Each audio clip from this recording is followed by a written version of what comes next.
Most contractors think that the main thing they need to grow their businesses is just to get more leads, but they're currently already leaving thousands of dollars on the table because they don't even have the systems in place to be able to squeeze every drop of opportunity out of their current leads that they get. In this video, I'm going to talk about what exactly is the system, why are they important, and exactly which ones do you need to be able to double or even triple the amount of jobs that you're getting per month before you even start thinking about getting more leads. You hear people talking about, oh, well, you need systems. Oh yeah, you need to be able to have systems in place to be able to grow your company, this and that. But what even is a system? Why are they important? A system is a collection of processes that are organized together to turn inputs into a specific output. In more simple terms, a system is pretty much a series of actions that you need to take in order to accomplish a result. And we can boil down a home service business in a series of steps that must happen in order for us to be able to have a profitable and thriving company. We must have a system in place to get the lead. We must have a system in place to be able to turn that lead into a qualified lead, that qualified lead into an appointment, that appointment into a quote, and then that quote into a close, that close into a referral. That's what a home service business can be boiled down to. And it's kind of like a pipeline, right? The reason why this is so important to understand is because you cannot really make decisions on the business if you don't really know what the bottleneck in the pipeline is, right? You might have an appointment quote to close ratio, meaning out of 10 quotes, you're closing 30, 40%, but your lead to qualified lead ratio might suck. It might only be like 5% or 10% or something like that. And so instead of just putting more water into the pipeline and then just starting to get more leads, if you just fix the lead to qualified lead bottleneck and you up that by 20%, all of a sudden you're going to be closing twice the amount of jobs without needing to have any more leads. So you start seeing how powerful this is. So that's the first system that you need to have. What are the actions that you must take to be able to turn a lead into a qualified lead? The way we do this in my company is on day one, right after the lead comes in, we are going to give them a call. We're going to double dial them every single time. If they don't respond, we're going to leave a voicemail. And if they don't respond, they still going to get a text and an email that is automatic, just letting them know that we received their information and we're going to be reaching out to qualify them. We don't tell them we're going to qualify them directly, but yeah, just we say that we're going to call them and reach out to them to see how we can help. And then if they don't respond after those 3 touch points on day one, we double dial again and then we send another follow-up text. It can be something like, hey, just bumping this up, or hey, John, just tried giving you a call. Is this about time? Something like that. And then on day 2, we repeat the process. We double dial. If they don't respond, we leave a voicemail and they're still going to get an automatic text or email. If they don't respond that same day, we double dial again and we send a second follow-up text. We do the same thing on day 3, day 4, you guessed it, day 5. On day 6, we only do it once and then we just wait until day 14. If they don't respond, we wait until day 30. And then if they don't respond after day 30, we're just going to set a reminder to call once every 30 days and repeat that same process. Double dial. If they don't respond, leave a voicemail. And if they don't respond, they're still going to get an automatic text and an automatic email. Now you might be thinking, well, David, isn't this a little bit extreme? And the answer is yes, it is. And this is because it is one of the most effective lead nurturing processes in the world. Doesn't matter how you get your leads, you will get results if you use the system. This is exactly how you increase the amount of qualified leads that you get from your leads. We're always refining this and we've been testing this for a long time, and yeah, it works like a charm. Now you might be wondering, David, what happens if after day 1, day 2, day 3, day 4, day 5, day 14, day 30, what happens if after all those days they don't respond? Well, most likely that means that the lead is just not qualified, but it doesn't mean that the lead is not going to be qualified in the future. That leads me to the second part of this system, which is how do you deal with not qualified leads, right? This is what we do. So we're going to wait 2 weeks and then we send an SMS. Hey, John, just wanted to check in if you completed that home project. If you need any help, just reach out, right? And then what do? We wait another 2 weeks and then we send an email. Same thing. Hey, it's been on your mind. How's it going? We love doing this. The emails is where you can be a little bit more quote unquote salesy or give more information about the company. That's the way we do it. We wait 2 weeks. Guess what? We send another SMS. Hey, I just came across this article on a page called whatever. It made me think of your project. How's that coming along? We wait 2 weeks, another email. We wait 2 weeks, another SMS. And this goes on and on and on and on and on and on and on for 6 months.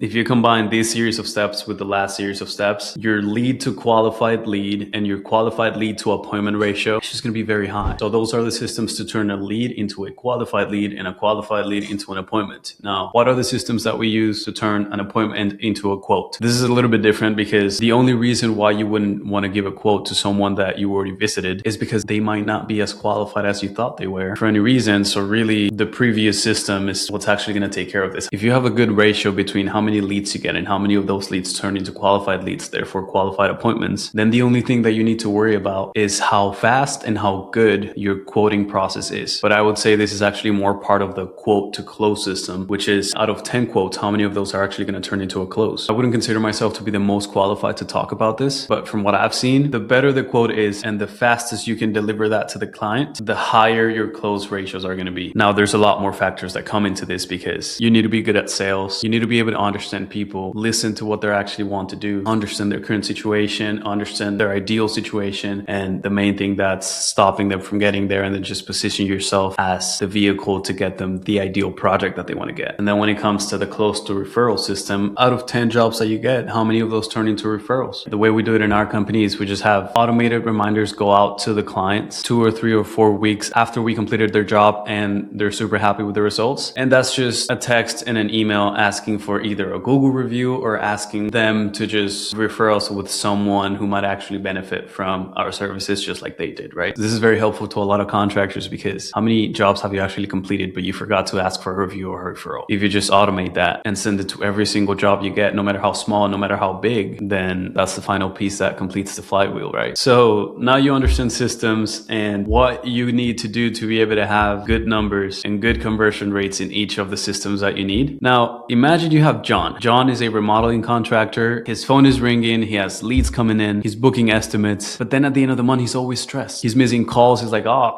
I'll call him later. He's not following up with people. He's like, oh, if they want it, they're going to give me a call. He sends the quotes and then he follows up once or not at all. And then he just forgot about the hundreds of thousands of leads that were not qualified today, but that were potentially going to be qualified in the future. So John is like, I'm getting leads, but I'm not making as much money as I would want. I'm not getting as many jobs as I would like to. And then the first thing that he thinks is like, I need to get more leads. Yeah, for sure. When in reality, like if we track his leads, we realize that he doesn't need any more leads. He just needs to stop wasting the ones he currently has. You can think of leads as water and imagine your business as like a bucket. The more full that bucket is, the more money that you're actually making. Well, most people have a bucket with a bunch of holes in it and then they're putting water inside. They're getting leads, but they have a bunch of holes in it. So the water's just leaking and they're just wasting a lot of money. They're just losing money. The water's going down and down and down and down. So their first thought is just to, hey, no, let's just put more water in. We need more water, right? Money's going down. Let's just get more leads. When in reality, if they just patched the damn holes, it would actually be a lot easier to start filling up the bucket and making a lot more money. I thought it was important to make a video talking about this because once you have these systems in place and once you're tracking the conversion rate for each one of the systems onto the other and how successful each one of them is, it's super easy to actually sit down. And if you don't like your current situation, just be like, okay, well, what are the numbers for each stage? What do we need to improve to make this a lot better, right? What is the biggest lever that we can pull right now? This is how 7, multi-7, 8, multi-8 figure dollar contractors